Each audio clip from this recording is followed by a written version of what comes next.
Dans le livre de Jacques, chapitre 1, verset 17, il est dit que dans Dieu, je vais paraphraser, il n'y a ni ombre de variation, il n'existe ni incertitude. C'est là le texte qui commence, je crois bien, béni sois-tu, notre Père des Lumières, en qui il n'y a ni changement, ni ombre de variation. Pourquoi dans Dieu ne peut pas avoir de changement, ni d'ombre de variation? Il y a ce qu'on appelle le futur qui peut se modifier par la prière, mais nous avons aussi le futur qui ne se modifie pas, c'est-à-dire ce sont des choses qui sont arrêtées selon le plan précis, selon le plan de Dieu, selon l'exactitude de la volonté de Dieu. Quelqu'un pourra me dire, voilà prophète, il est dit que nous connaissons en partie et nous prophétisons en partie. Alors pourquoi peux-tu vouloir parler de comment prophétiser avec détail? Dans Psaume chapitre 147, le verset 4, je veux lire la parole de Dieu. La Bible dit, il compte les nombres des étoiles et il leur donne à toutes des noms. Imaginez-vous l'immensité de l'univers, les nombres d'étoiles que renferme notre univers, mais la Bible dit que notre Dieu compte ces étoiles, non seulement il les a créées, il compte et il connaît le nombre exact et les noms exacts attachés à chaque étoile. Lorsque nous parlons des étoiles dans le langage prophétique, nous ne parlons pas seulement des astres que nous avons dans l'univers, mais nous parlons aussi des esprits.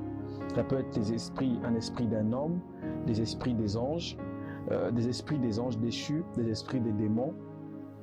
Parce que lorsque nous parlons aussi des Lucifères en grec, on est en train aussi de parler de porteurs de lumière et on dit que Lucifer était un astre. Christ est comparé, est typifié plutôt aussi par l'étoile brillante du matin. Donc cela veut dire que dans le mystère de ce texte, le prophète, en prophétisant dans son chant, pouvait simplement dire que Dieu maîtrise le nombre de tout esprit et il connaît le nom exact de chacun d'eux.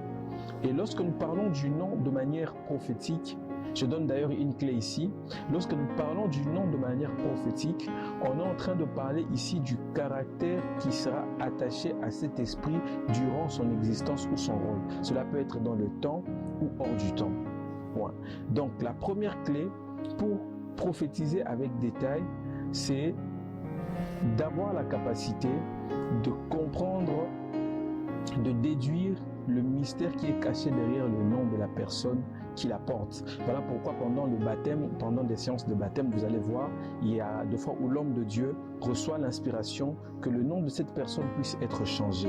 Pourquoi? Parce que le nom apporte un sceau bien précis sur l'esprit d'une personne et cela peut conditionner, peut réguler les faits et les événements qui pourront subvenir dans la vie de cette personne au courant de son existence sur la terre. Le deuxième texte ici, c'est dans Psaume chapitre 139, verset 16. La Bible dit, « Quand j'étais qu'une masse informe à tes yeux, tu me voyais, et sur ton livre étaient inscrits les nombres des jours qui m'étaient destinés à vivre avant que cela n'existât. » Pourquoi est-ce que le psalmiste pourra dire cela? Parce que lorsque Dieu crée l'homme, Dieu écrit sur son livre les nombres des jours. Chaque jour a des minutes, des heures, a des secondes, et à chaque seconde qui se succède, il y a des événements.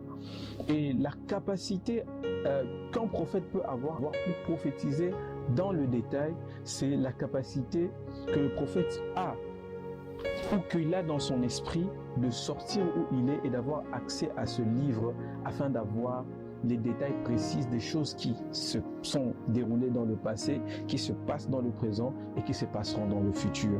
J'avais dit une fois dans une école de prophètes que nous ne maîtrisons pas le passé, nous ne maîtrisons pas le présent, nous ne maîtrisons pas non plus le futur parce que il y a dans le passé certains événements plutôt qui se sont déroulés qui dépassent notre connaissance. Nous ne connaissons pas certainement ce qui s'est passé dans le passé. Lorsque nous rentrons plusieurs années en arrière, cela est loin de nous. Et dans le présent, il y a aussi des événements que nous ne maîtrisons pas bien que nous sommes dans le présent. Je suis dans une pièce, derrière moi, ou derrière le mur, il y a quelque chose qui se déroule en ce net moment où je suis en train d'enregistrer cet enseignement avec vous. Certes, je suis dans le présent, mais je ne maîtrise pas ce qui se passe dans le monde spirituel. Bien que je suis dans le présent, je ne maîtrise pas ce qui se passe dans le monde physique, hors des quatre murs dans lesquels je suis, bien que je suis dans le présent. Et que dire du futur? Et l'une des premières clés que je te donne aujourd'hui, c'est de dire à Dieu, Seigneur, donne-moi d'avoir accès à la lecture de ce livre dans lequel tu as inscrit les nombres des jours de la vie des personnes sur lesquelles je suis établi comme prophète, et avant que ces derniers ne puissent exister. Quelqu'un va me dire, mais prophète, il est écrit, nous connaissons en partie et nous prophétisons en partie, tel que l'apôtre Paul l'a dit. Oui, il y a une partie qui n'est pas réservée à nous de connaître, mais la partie qui nous est réservée de connaître, nous devons la connaître et nous devons maîtriser avec exactitude la partie du prophétique qui nous est donnée à prophétiser et à voir.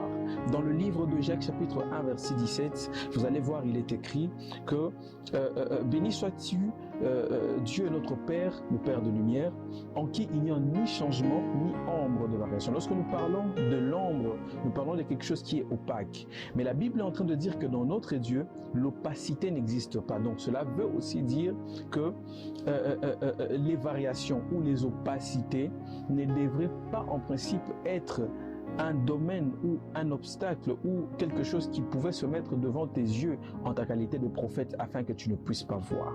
C'est ainsi qu'il y a 10 astuces que je veux te donner afin que tu puisses prophétiser, afin que tu puisses écouter Dieu, bien que tu ne sois pas prophète, que tu sois servante de Dieu, bien que tu ne sois pas tout ce que certaines personnes désirent être aujourd'hui, mais que tu sois capable d'écouter, de comprendre et d'assimiler.